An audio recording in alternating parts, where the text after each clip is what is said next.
اعوذ باللہ من الشیطان الرجیم بسم اللہ الرحمن الرحیم رب اشرح لی صدری ویسر لی امری واحلل عقدۃ من لسانی یفقہوا قولی۔ منتخب احادیث اللہ تعالیٰ کے ذکر کے فضائل۔ احادیث نبی صلی اللہ علیہ وسلم۔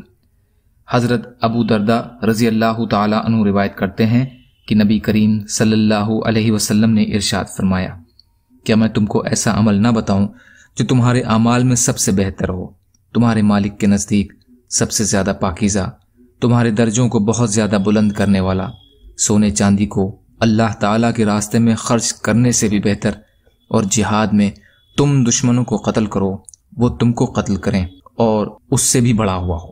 صحابہ نے عرض کیا، ضرور بتائیے۔ آپ صلی اللہ علیہ وسلم نے ارشاد فرمایا کہ وہ عمل اللہ تعالیٰ کا ذکر ہے۔ ترمذی۔ حضرت ابن عباس رضی اللہ تعالیٰ عنہ روایت فرماتے ہیں کہ نبی کریم صلی اللہ علیہ وسلم نے ارشاد فرمایا، 4 چیزیں ایسی ہیں جس کو وہ مل گئیں اس کو دنیا اور آخرت کی ہر خیر مل گئی: شکر کرنے والا دل، ذکر کرنے والی زبان، مصیبتوں پر صبر کرنے والا بدن، اور ایسی بیوی جو نہ اپنے نفس میں خیانت کرے یعنی پاک دامن رہے اور نہ شوہر کے مال میں خیانت کرے۔ طبرانی مجمع الزوائد۔ حضرت ابو درداء رضی اللہ تعالیٰ عنہ روایت کرتے ہیں کہ رسول اللہ صلی اللہ علیہ وسلم نے ارشاد فرمایا، اللہ تعالیٰ کی طرف سے روزانہ دن رات بندوں پر احسان اور صدقہ ہوتا رہتا ہے، لیکن کوئی احسان کسی بندے پر اس سے بڑھ کر نہیں کہ اس کو اللہ تعالیٰ اپنے ذکر کی توفیق نصیب فرما دیں۔ طبرانی مجمع الزوائد۔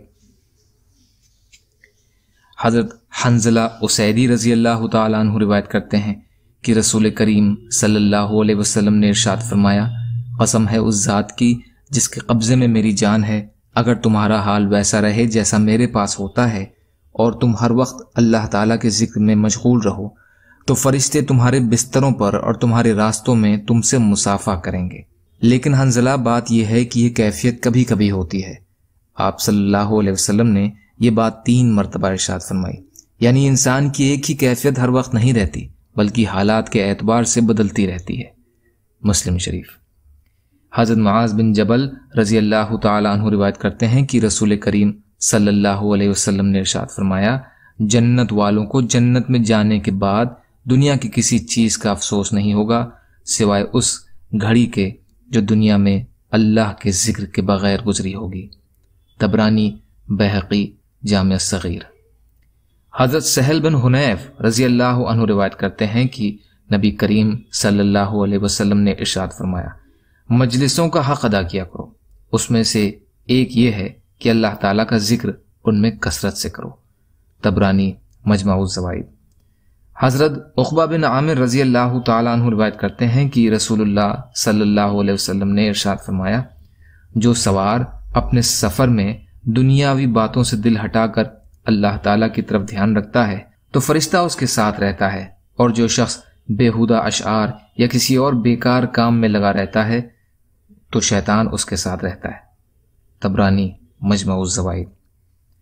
یا اللہ ہم سب کو کہنے سننے سے زیادہ عمل کی توفیق عطا فرمائیے۔ یا اللہ رحم کا، کرم کا، عافیت کا معاملہ فرمائیے، سچی توبہ کی توفیق دے دیجیے۔ یا اللہ دین پر چلنا آسان کر دیجیے۔ یا اللہ دین کا کام کرنے والا بنا دیجیے۔ یا اللہ بغض، حسد، جلن، کینہ، تکبر، ریاکاری سے ہمارے دلوں کو پاک کر دیجیے۔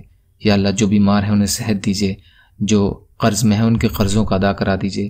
یا اللہ جو پریشان ہیں ان کی پریشانیوں کو دور کر دیجیے۔